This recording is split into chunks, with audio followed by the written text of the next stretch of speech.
I see it's 7 o'clock. At this time, I will call the regular September 7th, 2021 meeting of the Planning Commission in order. Call roll, please. Mr. Sluter? Here. Ms. Height? Here. Mr. Wagner? Here. Mr. Greenwood? Here. And Chairman Freed. Here. Very good, thank you. At this time, we will review and adopt the meeting agenda. Has everyone had a chance to take a look at it? And does anyone have any changes they'd like to make or a motion to make? I'll make the motion to adopt the meeting agenda. Okay, Ms. Height made a motion to adopt the meeting agenda. Do we have a second?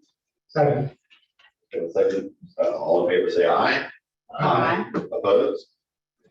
Meeting agenda is adopted. Thank you all very much. We also have the consideration of minutes for our July 19th work session, the August 24th work session, and then our last August 3rd regular meeting. Has everyone had a chance to review the draft minutes? And I would ask for any of y'all, when you speak, you take your mask off, because the folks out in the audience, both out here as well as online, have a hard time hearing sometimes with the mask on. So if you're saying more than make a motion to approve, if you would take the mask off. But at this point, do we have any motions regarding minutes? I actually have one update for the August 3rd minutes. Agenda item number 4 to update the chairman's name.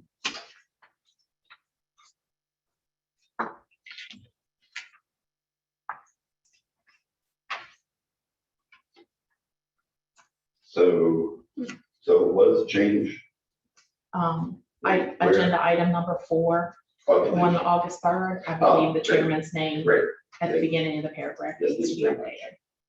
Okay. Other than that, I'll make the motion to adopt the minutes for the July 19th, the August 3rd, and the August 24th. Got it. We have a motion properly seconded. Any further changes? If not, all in favor, say aye. Aye. Opposed? Thank you all very much. Okay, at this time, let's see. We have a public comment period. Folks will have one opportunity of 3 minutes per individual or 5 minutes per group on any non-public hearing matter. And we have the zoning subdivision ordinance that we've been working on for close to 2 years that we'll be discussing tonight. And if you have any concerns about the ordinance, you'll be able to speak very shortly after the public comment period. But if you have any other planning matters you'd like to bring before the planning commission, now is an opportunity. So at this point, I'll open up the public comment period. Anyone wishing to speak?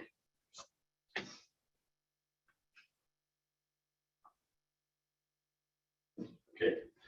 No one wishing to speak. I will close the public comment period. And at this point, we will open up the section on the public hearing for the proposed amendments to the King County zoning and subdivision ordinance. Ms. Graham? Actually, we have Rebecca Cobb here, and she has a brief presentation that she wants to give. Thank you, Ms. Cobb.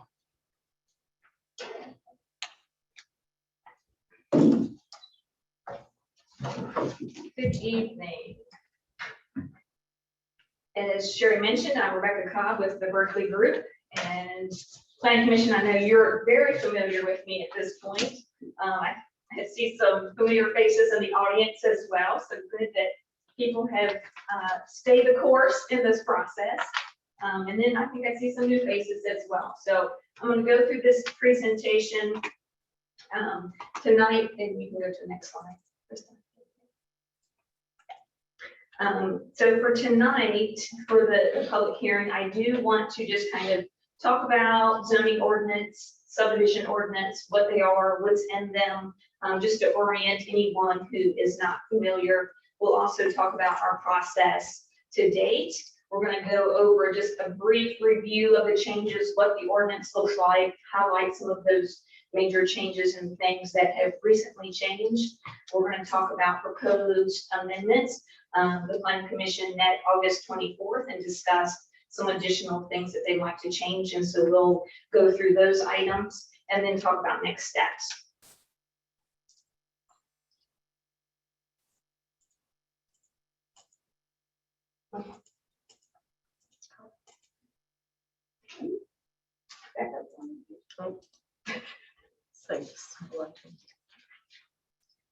There we go.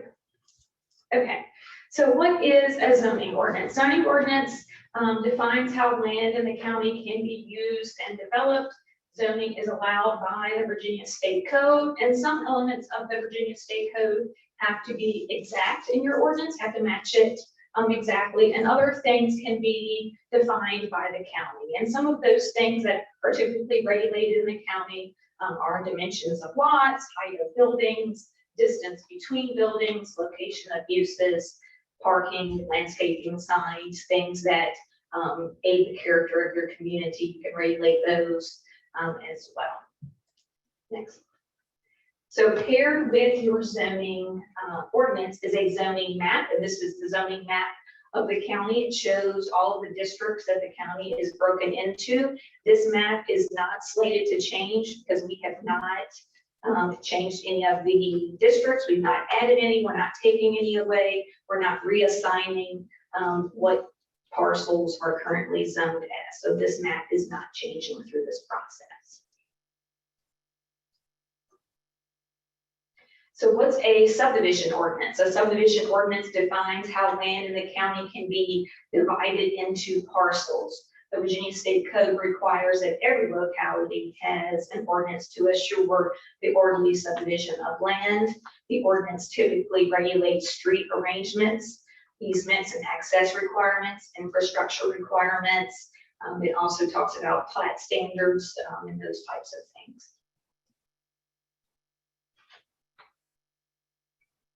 So why are we going through this process anyway? Why are we updating? And that's simply, for starters, because the community changes, what the community envisions for their future, the goals that they want to achieve, the types of uses that they want to allow, those things shift over time. And so to match what the community desires, you've updated your zoning ordinance, as well as you updated for new uses. We're seeing lots of new things that just a few years ago, no one in Kingwood had heard of, things like food trucks and short-term rental. Those are all new uses. And so to stay kind of business friendly, lots of communities update with these new uses to allow them. Then there are new state regulations. The state is always looking at their regulations, making tweaks, making improvements, adding new things in, and you want to make sure that you are staying current and up to date with what the state requires and allows as well. Then general improvements. Every document can always be improved. There's always, someone puts new eyes on it if they can see, that something might be difficult to understand. It could be worded better, or a better organization, or just, simple errors. So those are also reasons for this update. Then the process to date. So we started, as Mr. Reed mentioned, this actually kicked off, I think, at the end of 2018. So it's been a long road to get to this point, and it included drafting and review by the Planning Commission. I know the Planning Commission has spent many meetings working through this. There was community input through a public forum, and after that, the county decided to go back, do some more editing, do some revisions based on what they heard, and then to seek further community input. And so we did that through stakeholder interviews, a virtual forum, and a survey that was mailed out to landowners, as well as online, available online. And so from that community input, we went back into drafting. We had joint work sessions with the Planning Commission and Board of Supervisors. Through those joint work sessions, we talked about what we heard from the stakeholders. We talked about the drafted ordinance. We made edits, and we would meet again and discuss again. And then we had a public open house. And then from there, we did the same process. What did we learn from the public open house? How can we shift things, improve it? We made those final revisions, and now we're here at the public hearing with the Planning Commission. And there's going to be one more public hearing opportunity after this as well. So just reviewing the changes now. So this is your overall ordinance structure. The biggest changes here are that Article 11, landscaping, was added, as well as exterior lighting standards, Article 12, and then 14, solar facilities. That was another big add to the ordinance. And then we're also moving in the subdivision ordinance as Article 18 for this.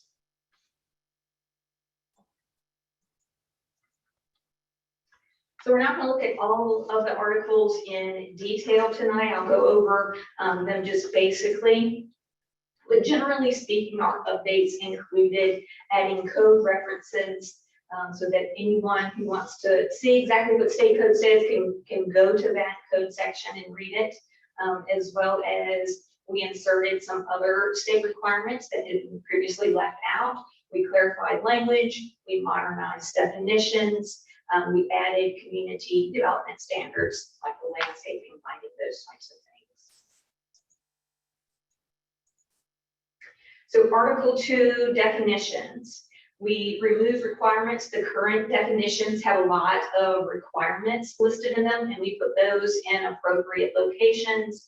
There were new terms that were introduced because of the subdivision ordinance coming in and the cluster ordinance being brought into this ordinance. So we included those terms, as well as there's some state terms like wireless telecommunication definitions. There's lots of terminology surrounding that the state defines, and so we included that in the ordinance. We've addressed new uses and defined those, such as agritourism. There's also some broad use terms like commercial indoor amusement and personal services. These are taking the place of things, for example, personal services, instead of listing out barber shop, peg grooming, florist, instead of listing out all of those individual things, it's combined as personal services and defined. And then restaurant mobile, that's what we know as food trucks. So that's addressing some of the new businesses that are coming out. So that's just some examples of the definitions. Then Article 3 and 4, general conditions and administration, just really updated this with best practices, moved things around that didn't belong in these sections, made sure that we are referencing state code requirements. One big change here is requiring concept plans for rezoning applications. The concept plan requirement is an answer to the concerns that were voiced during stakeholder interviews. There was opinions as well in the public survey that felt that site plans were too harsh of a requirement. So this is a way to answer that concern. A concept plan provides the community still a general idea of the development, but is less expensive for the applicant. So the expense really comes once it's approved and once they're actually planning the site, then they do get a site plan approved by the county. Article 5, conditional zoning. This article allows applicants as part of a rezoning request to proffer items. The community might not want to accept cash proffers, but we've added language that the county can't demand or accept unreasonable proffers either, but they can accept things that's related to community amenities or design features. Those types of things can be accepted.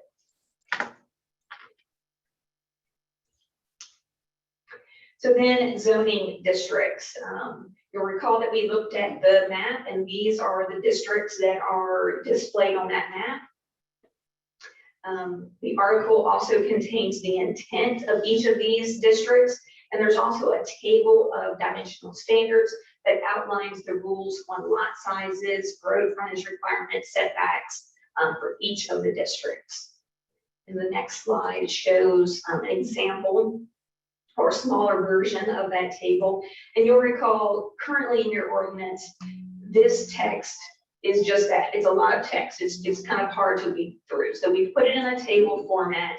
A lot of the requirements, though, have not changed. Some that did change are the AC district. We've reduced the lot size for family divisions to 3 acres. So we brought that down in the AC district. The AC district setbacks were increased to help protect the rural nature and preserve open spaces. And you may recall through part of this process, there was consideration to increase lot size, increase the frontage. Those things have been reduced because of the public concern and through that public input time frame that we heard. And so answer to that was to put those back to what they are existing. Thank you. So the next article is the use matrix. The existing ordinance contains this table, but there were a lot of conditions and a lot of definitions and different things like that. So we've cleaned this table up to remove those definitions. We've made sure we're including those broader terms, like I said, for personal services, instead of listing every single thing, barbershop, beauty shop, flower shop, shoe repair, to make sure we had broader terms there. And we've added the new uses as well, things like agritourism, event venue. Those are some of the most recent additions to this table. And then next is use and design standards. This is Article 8. Many of the uses have use and design standards, but not all. And so what are these? They are requirements that apply to the particular use beyond the district requirements. And so they contain things like requiring special permits, like from health department or other agencies, requiring certain distances from residential district, requiring fences, those types of things. It's all geared toward making sure the use is a good neighbor for the community. And so on the screen is just a list of some of those uses that do have use and design standards. So non-conforming uses and lots. If a lot or use is legal and conforms to the ordinance today, but upon adoption of the ordinance, it no longer conforms or meets the ordinance requirements, then that's when it's considered a non-conforming use, or many people may refer to this as grandfathered. And so there are restrictions, requirements that go with this. It's very much based on state code. We made sure that it was following state code. We clarified language.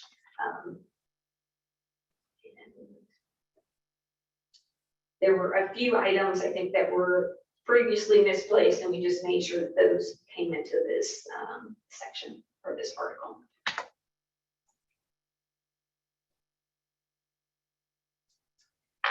Article 10, signs. Sign regulations have taken a different form because of a Supreme Court case, Mr. Reed in the town of Gilbert, which basically says if you have to read the sign to apply the regulation, then it's probably not a legal regulation. So you need to treat kind of all signs equally, fairly. You can have regulations based on a sign type, meaning if it's a temporary sign or a freestanding sign or a wall sign, and you can restrict based on the district as to number, size, those types of things. And that's exactly what we've done. The next slide shows a couple of tables where we've grouped the business districts together, the AC and residential districts together, and said for this type of sign, this is how many you can have on each lot and the size. And these are all based on kind of what's in your community now. So not tightening down restrictions too much here. Landscaping, this is a new section. It applies to rezoning and conditional use applications. There's a requirement for buffers between business, industrial, or multifamily developments. And when those butt up against ag, rural residential property, there's requirements for screening of dumpsters, mechanical equipment, fence height restrictions in residential districts and business districts. All of those types of things are included in the landscaping. Exterior lighting applies to business and industrial districts or businesses located within other districts. There are exemptions for security lighting, lighting the American flag, holiday lighting, and those types of things. There are limits to the height of lighting for the general business district and the industrial district. Requirements for full cutoff lighting, just to cut down on like trespass and that type of thing. Off-street parking and loading. This article tells you how much parking is required for particular use and describes the design requirements for parking lots. We adjusted these spaces and design just kind of based on best practices in other communities, that type of thing.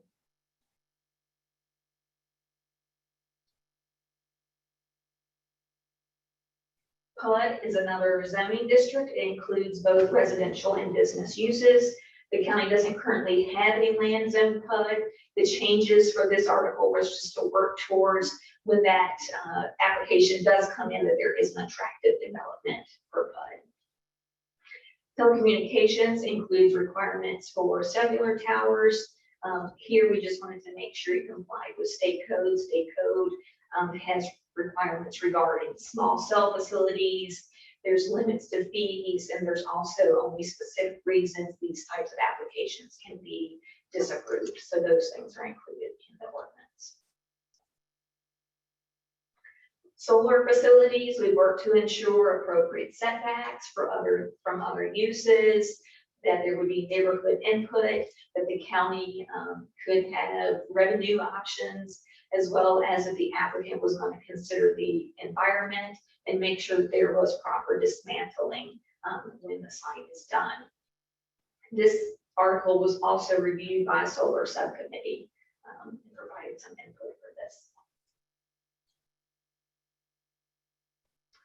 Site plan. So again, you heard me mention before that there was a little bit of change with site plans. So site plans are no longer required for rezoning applications, but site plans still are required in general.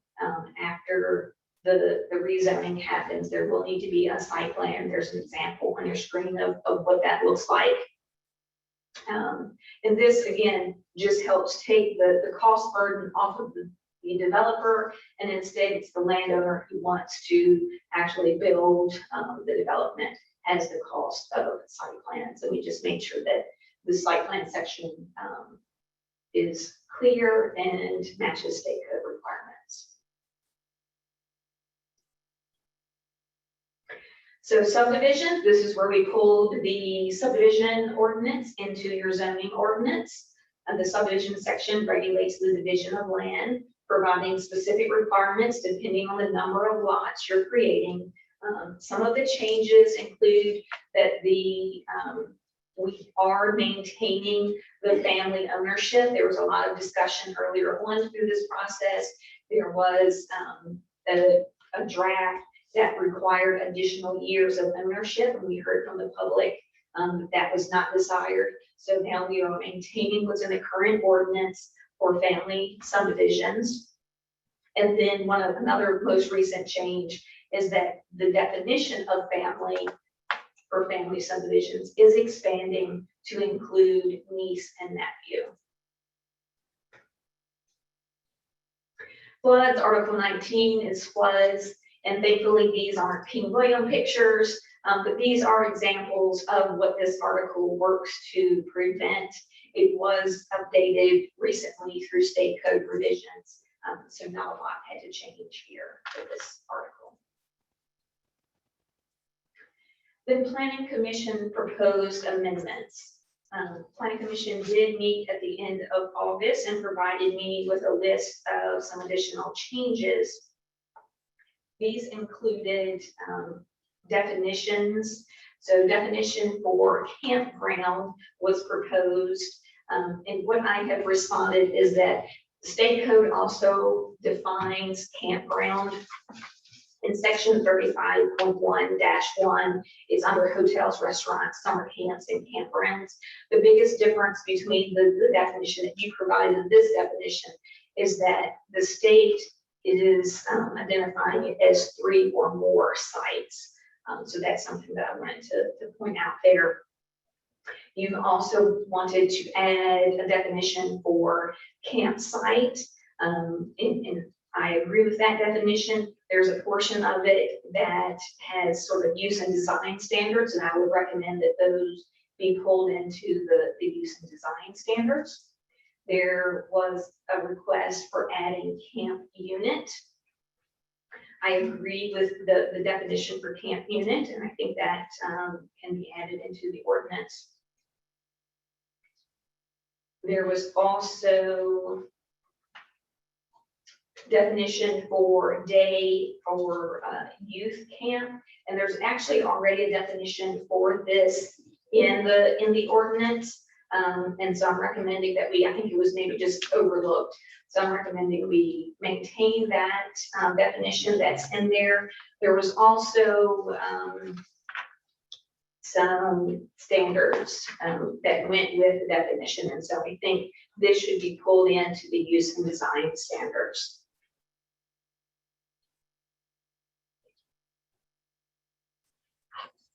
There were some use and design standards for campgrounds as well. These were to have campground boundary. Let's see. At least 200 feet to any property line. I think that previously said just residential district. And so the change here is to change that to 200 feet to any property line, not just residential districts. And then adding some use standards here as 7 and 8, which would limit camping to 14 consecutive days. And no person directly or indirectly shall conduct, control, manage, operate, or maintain the campground or campsites without health department approval. And so those are all agreed to. There's also, in terms of definitions, there was a comment about the terms lot and parcel, that both of those are used throughout the ordinance. And those are actually defined as 2 different things in the ordinance. And so I would say, let's keep both of those terms, but I think the definition for lot can be cleared up a little bit. Currently it says lot means a parcel of land intended to be separately owned. I think we can strike a parcel of, because that term parcel makes it confusing with the definition of parcel. So we could just say lot means land intended to be separated. So those are kind of the definitions and the use standard changes. Then there was a request for subdivisions under cluster subdivision. Item 2A to specify minimum lot sizes in a cluster development. My recommendation there is that actually be moved to 2B. That's where some other minimum lot language is currently located. And so to prevent confusion in those 2 items, that can be shifted there.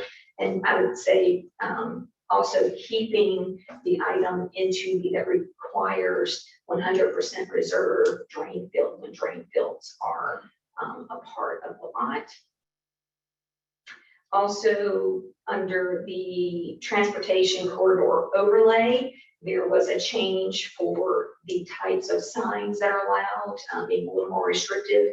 We agree with that change. There's a change for height regulations, being a little more restrictive for accessory structures, saying they can't exceed 60% of the principal zoning district height limit.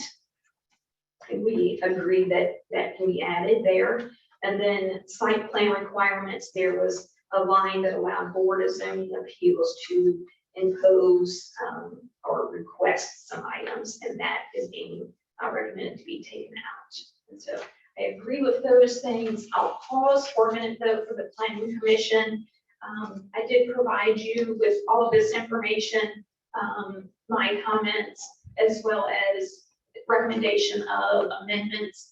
If you would like tonight, if you decide to approve the ordinance or recommend approval to the board, you can select any of the item numbers or change them however you see fit. But do you have any questions about my comments or what I have suggested there before I move on?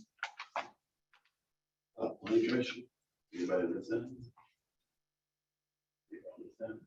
I do have a couple of questions. So I've got about a cubic foot of drafts going back over 2 years. And our most recent draft at the August 3rd meeting is the one, with my understanding, we were going forward with the recommending to approve with only the minor modifications we discussed at our August 24th session. So it is unclear to me exactly what we're recommending for approval tonight. So can you elaborate on that a little bit, please?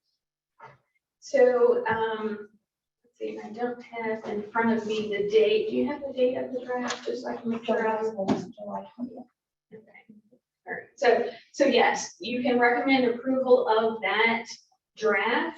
And then if I guess you have two choices. You can either also recommend approval of the items as you identified them on the meeting of the 24th. Or you can use the sheet that I provided that has the right-hand column, says amendment considerations, and it outlines exactly which line and how those are to be edited. And there's just a few changes. You can see which ones I have specified, to go in a different location or a little bit different wording, those types of things. Because my concern, for example, some of the definitions have what we would consider use standards. So we want to make sure that those end up in the right place so that they don't get missed, those types of things. We have here in front of us with 4 pages. Yes. And I have not seen this before the meeting started tonight, so I'm not really comfortable with fully understanding. Maybe you all are. I don't know if you are or not. But I'm not. Can you guys go through them article by article to tell us where it's different sure. from the July draft and the August 24th amendments we wanted to see changed? Sure. Get my sheets back in order here.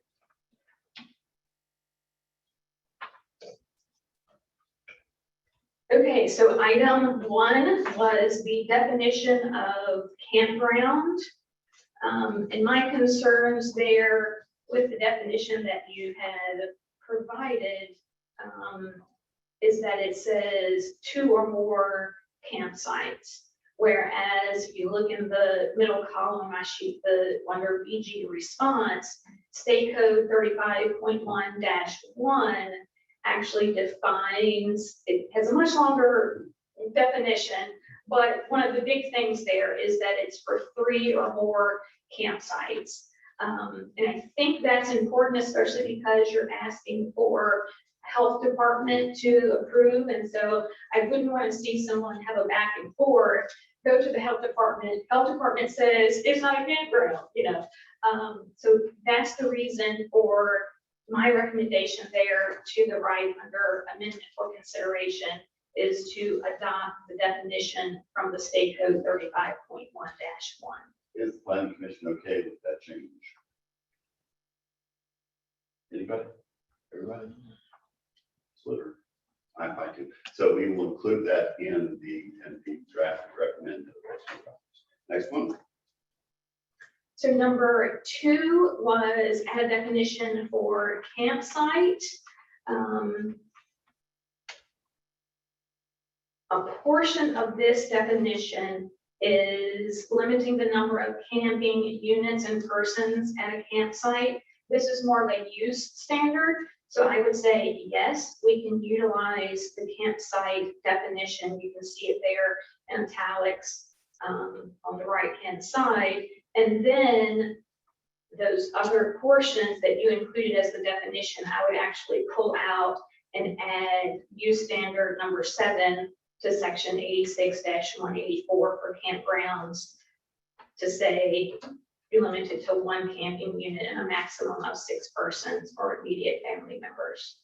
So still utilizing the language the planning commission came up with, just locating it in a different place. What are y'all's thoughts? Got one question. I see that there's a ordinance limiting the maximum number of people within a campsite. Is there an ordinance that limits the number of campsites in a campground? So no, that would depend, like if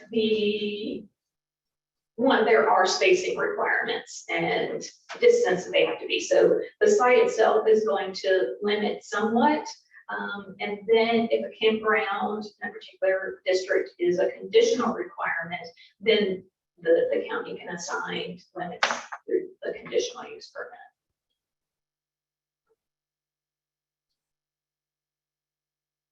Okay.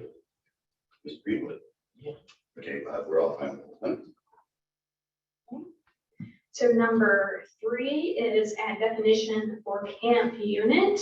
And I agree with this as recommended by the planning commission. So no suggested changes there from me. Item 4 is add definition for day youth camp.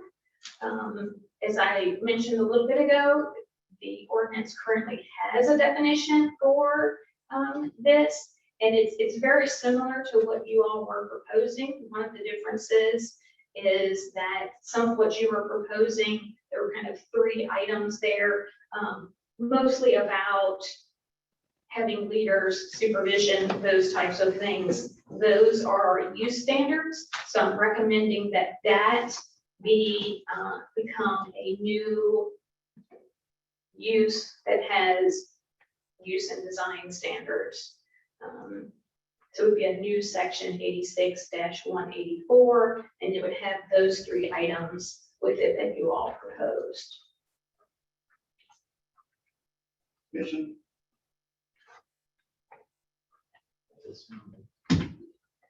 Okay, we're fine with that. Thank you. Next one. Number 5, this is use standards for campgrounds and camping areas. This was the distance from property lines, number of days. It can be used in requiring the health department approval. I agree with this recommendation to add this under campgrounds and areas use standards. So no changes from me there. Okay.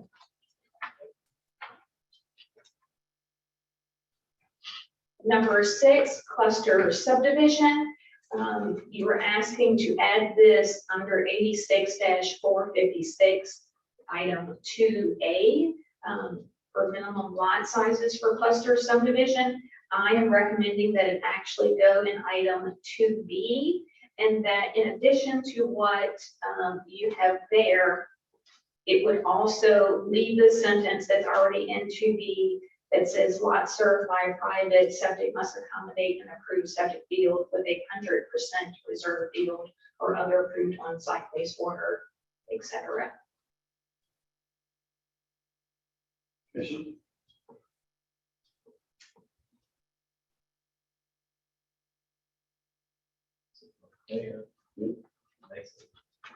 I think we're fine with that. However, before we go to the next one, there will be a cluster section in the ordinance. However, based on our most recent census, we had less than 10% growth. So are we even obligated to have cluster subdivision in there? I don't believe so. I need to go back and look at that state code, but yeah, I That think was no my, longer. yes, and again, I'm not suggesting taking that everybody, so. Right. But based on my understanding, I'm going to catch point here to confirm, if you agree with my understanding of the state code. Right, yeah. But anyway, I'm not suggesting you change. Thank you. Number 7. Number 7 is regarding signs in the transportation corridor overlay. I agree with that, as well as your height regulations for accessory structures. I am recommending to change as you have stated. The same thing for the change in section 86-404 on procedure for approval of site plans, just striking that line. So I agree with those items, no changes there. Then item 10, this was the comment about lot versus parcel. And so I'm recommending, just for clarity there, changing the definition for lot to strike the words a parcel of, so that it reads lot means land intended to be separately owned, developed, etc. Everyone agree with that? Okay, good. Ms. Wagner? Alrighty, so then the last, yes. Yeah, one last item is just, I'd also recommend that you allow non-substantive changes, because one thing when we added the use standards for the youth camp, that's going to change the numbering. And so we will need to renumber items, as well as we'd like to correct any typos if we see things as we're scrolling through. So just allowing us to do those types of edits as we move it along is helpful as well. Y'all okay with that? Yeah, and that's fine. What else? Anything? So that is it. Next steps are just hearing from the public for tonight's public hearing. And then there's another public hearing September 27th with Board of Supervisors and potential adoption. Before you go, does the planning commission have any more questions for Ryan or Ms. Grant? Are we ready to get the public hearing? Okay, she'll stay up front in case anyone has any questions. At this time, we are now up to agenda item number 6, public hearing. Quite often the public hearings, folks bring things to our attention that we have not thought of before, and that may happen tonight. However, this has been around for quite a while. I'm hoping that we are pretty close to where we need to be. But this is now your opportunity to bring to us any concerns you might have about the zoning subdivision ordinance of King William County. So at this time, I'll be open to public comment period. Individuals have 3 minutes and groups have 5 minutes if you'll give us your name and either your district or your address. So at this time, I am opening up the public hearing for these King William County zoning subdivision ordinance.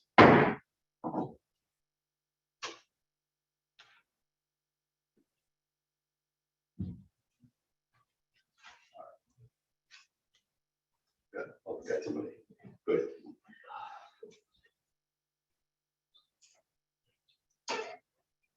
Good evening. I was hoping somebody else would speak first, but then I think we're good. My name is Butch Prince. I live in King William, 888 Mill Road, Louis, Virginia. I'm in Mr. Greenfield's district. My wife and I recently applied for a conditional use permit.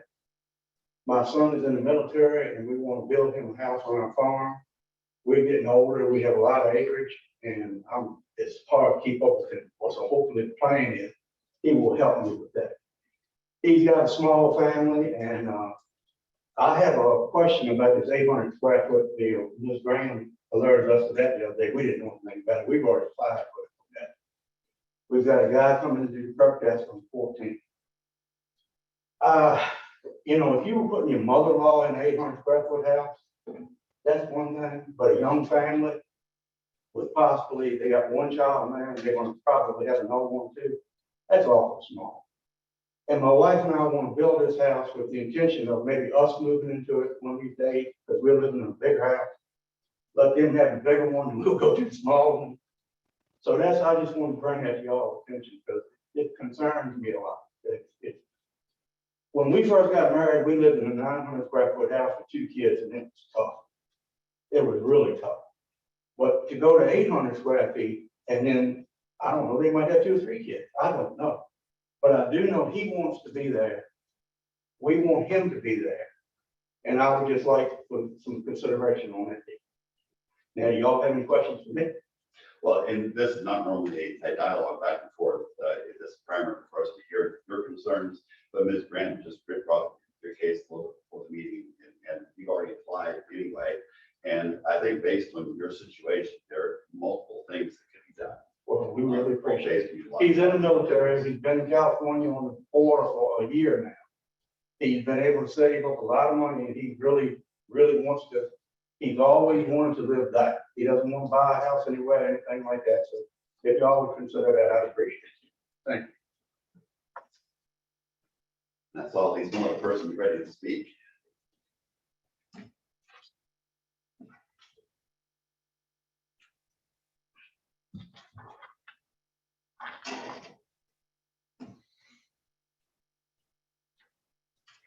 Good evening. Thank you for this opportunity. My name is Angela Vessels. I'm from the 5th District. I stand before you on behalf of my family, on behalf of other numerous King William County property owners. And some of those are on Zoom tonight. I'm a descendant of landowners and homeowners in the county since 1895. I'm currently a landowner and homeowner carrying on the legacy of my heritage. Many of whom have made major contributions to this community. Based on my heritage, knowledge, and values, I know the progress of King William, and I know what that means, and I know we must continue to be engaged, visible, and advocate to ensure that the community and our property continues to be reflective of our family and your family as they have worked so unselfishly to acquire. Because the vote is still out on the proposed ordinance, we still are concerned, and we will continue to monitor the progress of this and the changes that will occur. Some of our concerns are any recommendations to the minimum lot size increase, any recommended changes to the minimum setback of primary and secondary roads, any recommended changes to family subdivisions, such as the division of sale and gifted to family members. Those, the land is gifted to family members. We are concerned about that. In closing, my father has built commercial buildings, government buildings here in King William County. He has built many foundations, houses that resulted in homes that were created and enjoyed by families. We want families to be able to have the same opportunity to continue to build on their land that they purchased or was gifted as they deem fashionable. Thank you.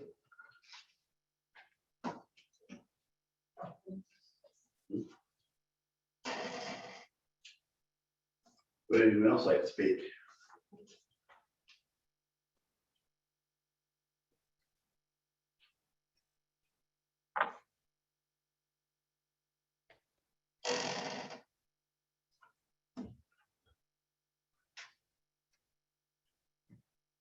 Good afternoon, everyone.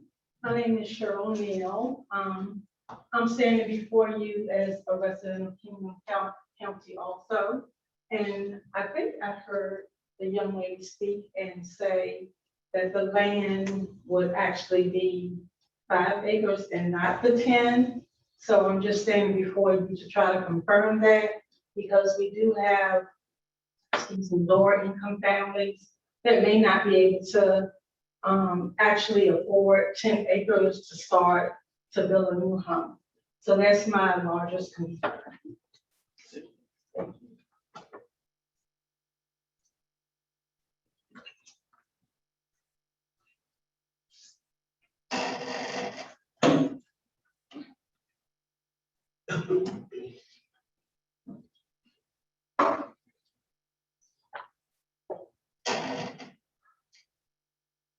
I'm Dick Anderson. I'm representing Roanoke Estates, and I want to thank y'all for your hard work. You know, last couple of years, we've done some things, good things here. One of the things, though, you've done such good work, I still want to make sure that these new zoning ordinances are enforceable. That's our biggest concern, because I've seen in the past where they weren't. They need to be enforced. I mean, good, better, and different things still need to be looked at in that respect. That's what we've had issues with in the past. Appreciate you for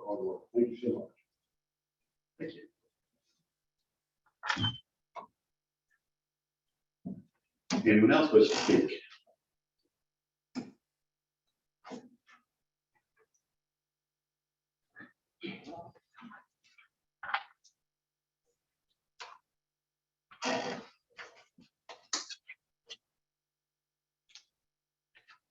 Good evening.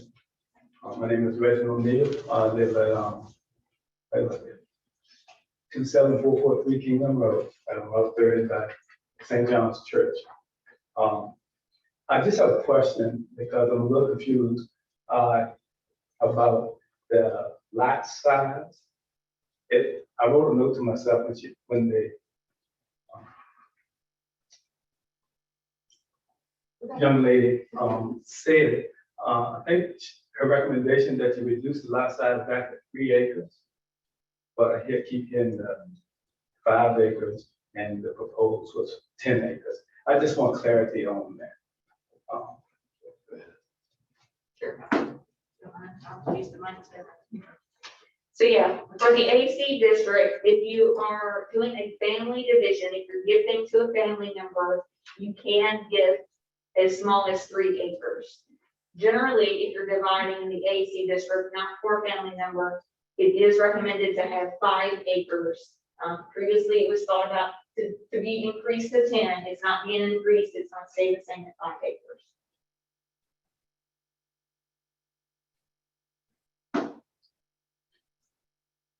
Anyone else wishing to speak?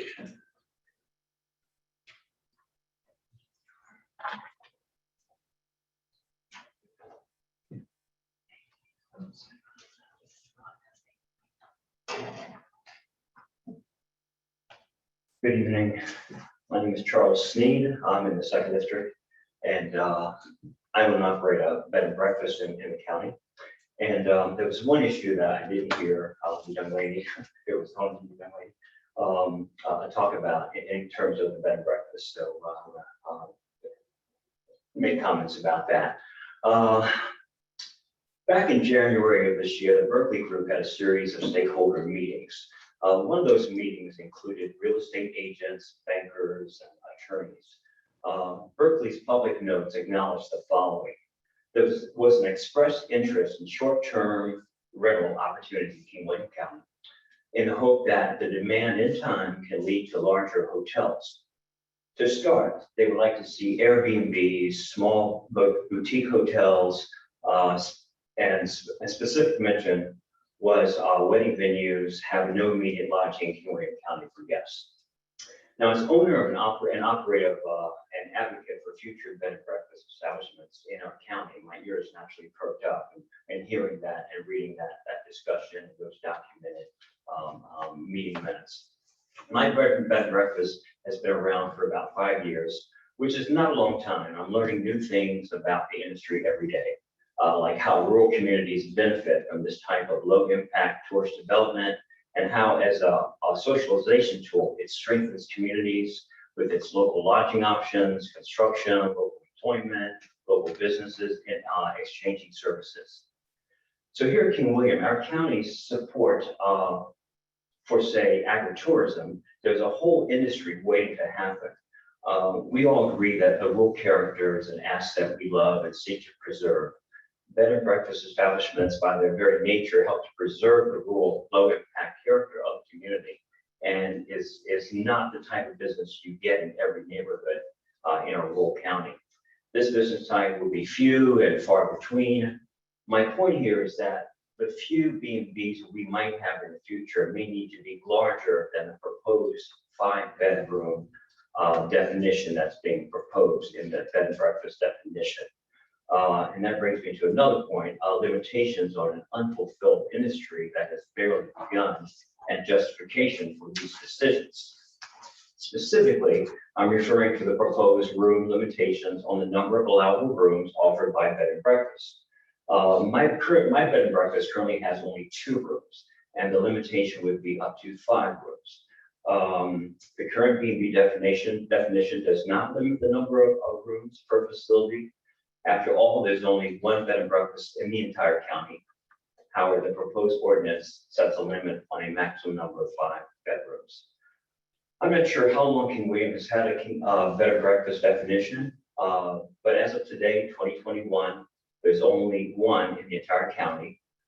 So it seems counterintuitive, counterproductive to invoke a limitation. And it's difficult to understand the rationale behind this proposed definition and ordinance change. The demand for B&Bs and boutique hotels is likely to stay low. There's no evidence of projected rise in demand for B&B applications, no backlog of applications, yet someone somewhere within this whole process has raised the limitation issue to say 5, and only 5 is the right number.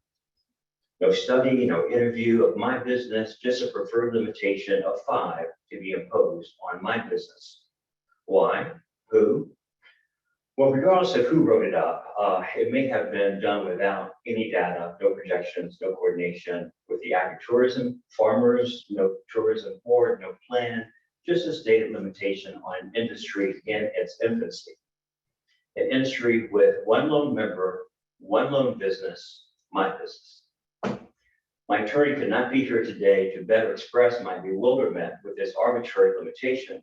So my public comment and request is this. I would like to request that you strike this 5-bedroom limitation definition from the proposed ordinance, because our county needs whatever size short-term lodging establishment the local economy, the local housing stock can support.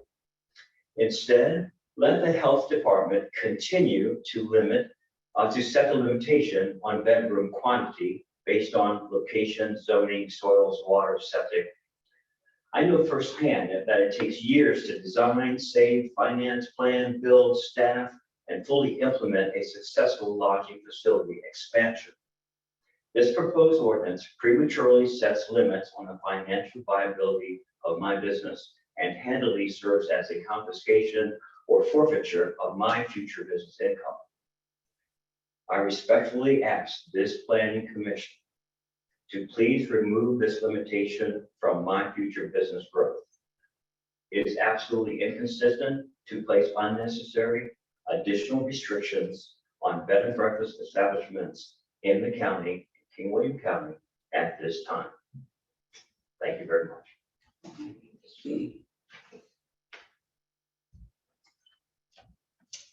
Would anyone else like to speak in the audience?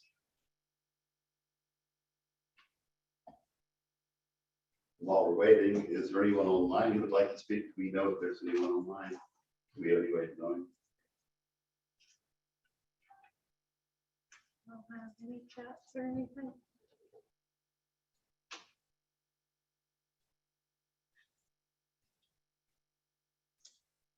Okay. Anyone else in the audience? Okay, at this time, I will close the public hearing. And planning commissioner comments, questions, concerns? Anybody?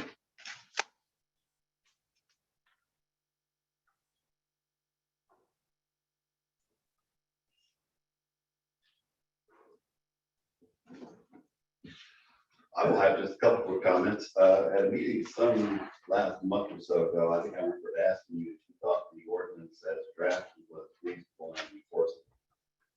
Do you still feel comfortable with your comments at that time? We do. And for the commission, some of us, not all of us, have spent the better part of 2 years working on it. I'm pleased with what we have. That doesn't mean there won't be things very soon that Ms. Grant will say, oh my goodness, we should have done this, we should have done that. So there will be, hopefully, there will probably be some minor tweaks in the next year or so. This is the first major revision of this ordinance, I think, 20 years or so. And I want to thank Ms. Grant and her folks for the good work they did. I want to thank Berkeley Group for the good work they did. Got a lot of good comments from a lot of different folks that have made it better and have made it, hopefully, it shouldn't be a lot more concerns on everybody's part. There will be some tweaking, no doubt.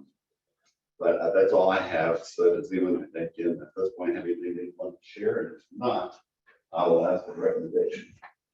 I would just like to thank Rebecca Cobb and Berkeley Group and staff for all the hard work they put into it, along with tutoring us along the way.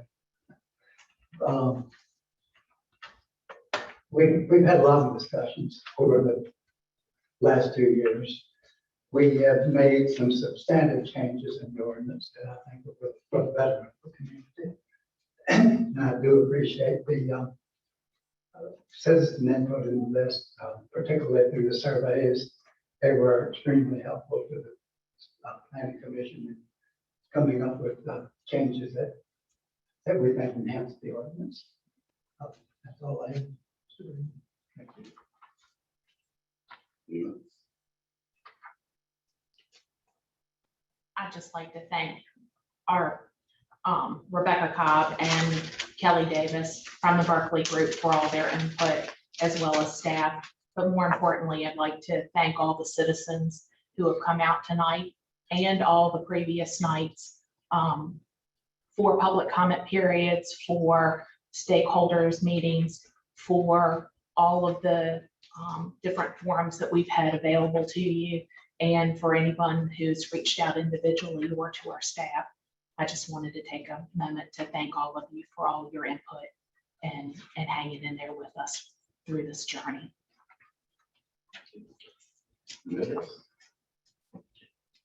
At this time, I'll entertain a motion to make recommendations for supervisors. I'll make the motion. So is the motion to recommend approval with the changes discussed tonight? Yes. Got a motion to approve. Do I have a second? Mr. Wagner, second. All in favor of recommending approval of the King County zoning subdivision ordinance? Oh, actually, let's have a roll call. Mr. Sluter? Aye. Ms. Height? Aye. Mr. Wagner? Aye. Mr. Greenwood? Aye. Chairman Breeden? Aye. Very good. Been a long journey. Okay, the next item up on tonight's agenda is update on the comprehensive plan. Ms. Grant. Just real quick, I did talk with the Hill Group, and we're getting ready to dive into the future land use map.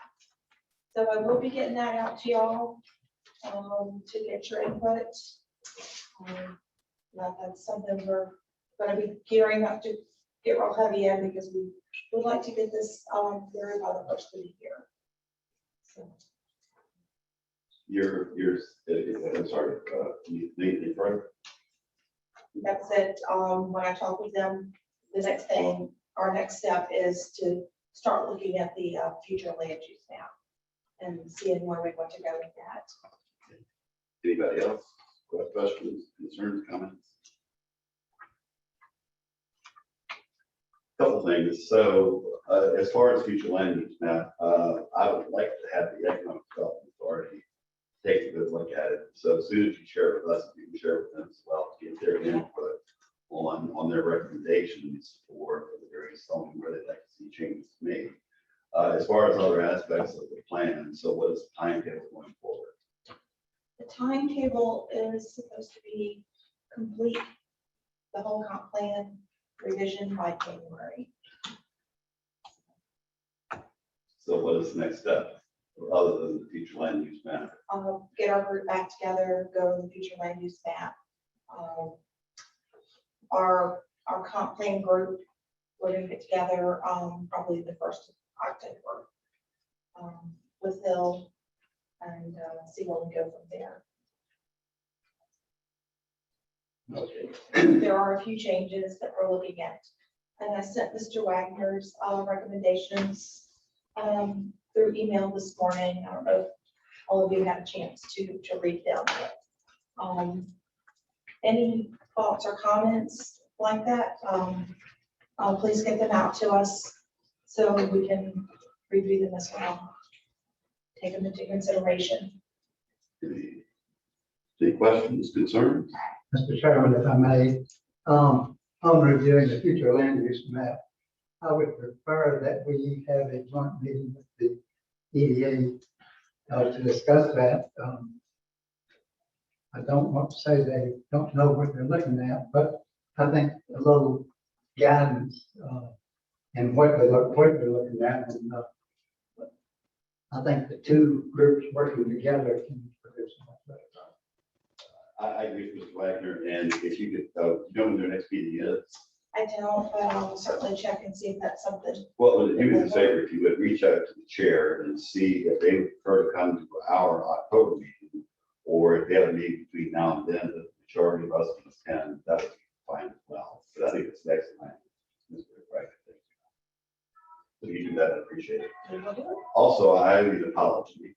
I emailed Ms. Long a couple times regarding the courthouse village concept, and I should have copied you. I apologize. So I'm going to rectify my error now. The courthouse village is likely to be stepping on the archaeological remains of the cavern and a bunch of other things. And so I put one of the members of the Historic Preservation and Architectural Review Board, who's also doing the archaeological work. I put him in touch with Ms. Long. And the two of them have gone back and forth on that. So you may see some changes on that. I should have copied you on this. I apologize. I'm just letting the rest of the commission know of what I was doing as well. So that was one information to you also. Okay. Anything else in the comp plans? Not with compliment. Okay. Anybody? If not, is there any, I don't see any new business. Does anyone have any new business going on at this point? If not, we'll go straight to special reports and updates from staff. Anybody new business? Okay, go ahead. Just real quickly, we did receive plans for a new Dollar General store. So we are going to get those scanned, and Crystal will get copies emailed to everybody for you to take a look at. And Mr. Prince did get up and speak, and I was just going to let you know that we will have a CUP for an accessory building coming up at the October meeting.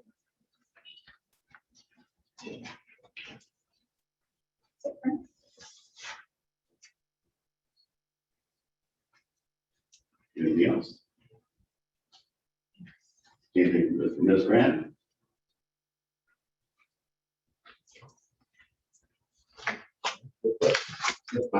Mr. Wagner may have brought this up, but I had noticed that Central Garage there where they have undercut that driveway next to the people's houses.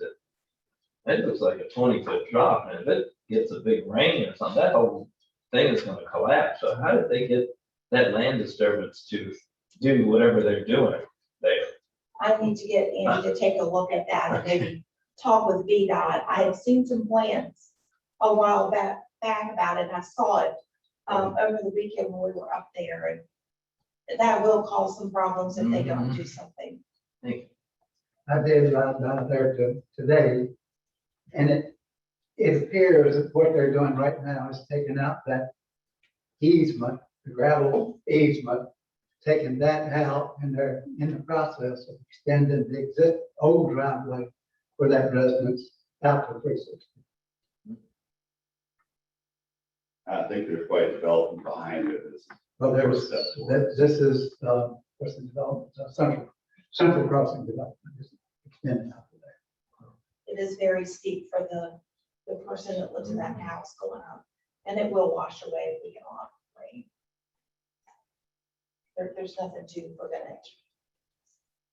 I would assume they'll be leveling it out because they trust and fine, but soon. I'm not sure. Doesn't look like. But I'm not sure, he not put a allowing such a thing as that. So. Okay, then we're up to commissioner comments. Let's start.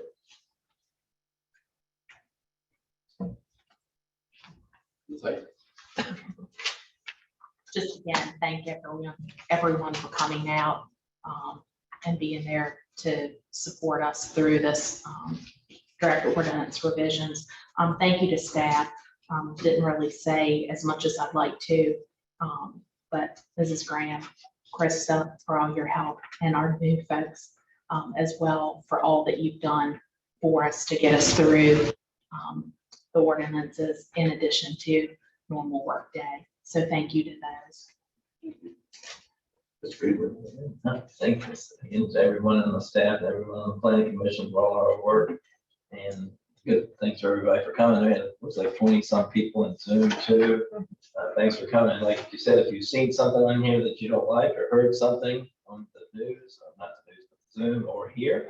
Like I said, this isn't the final vote. This is just to bring it to the Board of Supervisors. Please let your neighbors know, friends know, any other King William people, if you think they might have issues or you want to bring up something again, that's when we will have another public hearing. So just get everybody you can if you think that there are any issues. If there aren't, hopefully, like Mr. Reed said, we can get this finally pushed through after 12 years. And the supervisor meeting is the 27th. Yes, 27, 20, yes, Year, 27. one Yeah. last year. Yep. Thank Mr. Sluter? Yeah, I came in a little bit tail end of this process. One thing that I have seen is how important it is for the community input. So once again, thank you for being here tonight. And I would implore you to stay engaged. This is a living, breathing document. And you will need to live off of your input. If something's not working, something doesn't make sense. That's going to be very important going forward. But it's been a very rewarding experience so far.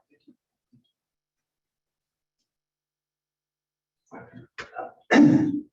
To follow up on what Mr. Greenwood said, you all do have another opportunity before the Board of Supervisors to bring up anything additional you may think of, or to reiterate what you've just spoken about tonight and in the past. I'm sure the board will want to hear what you've got to say and will be as attentive as I think we have been. Couple other things that I was thinking.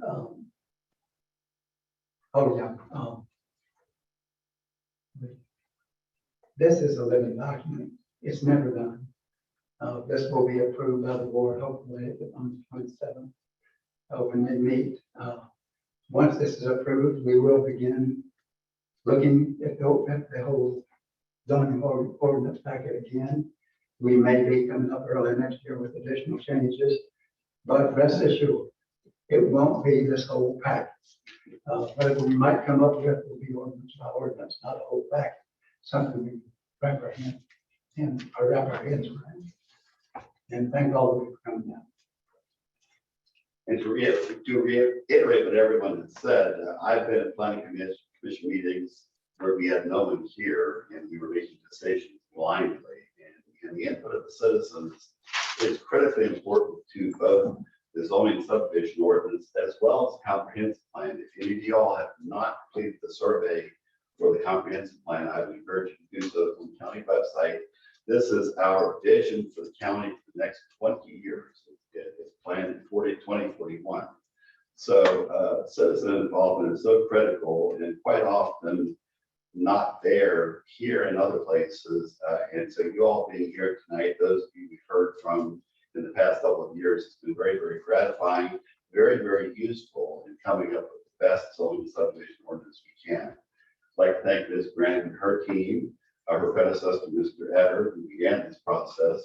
And finally, this entire planning commission, both Jamie Rhodes, who did a lot of work, Mr. Sluter, who recently joined us, Mr. Wagner, Mr. Greenwood, and Ms. Height, who have spent the past 2 years slogging through over 200 pages of this ordinance. And I think it's an overall good document, but if there are things we need to change, we still can. So I think everyone in this room, as well as you folks who have not been here, and so at this time, I'll entertain a motion to adjourn. So a motion to adjourn, do I have a second? Motion properly seconded, all in favor of adjourning, say aye. Aye. We are adjourned, thank you all.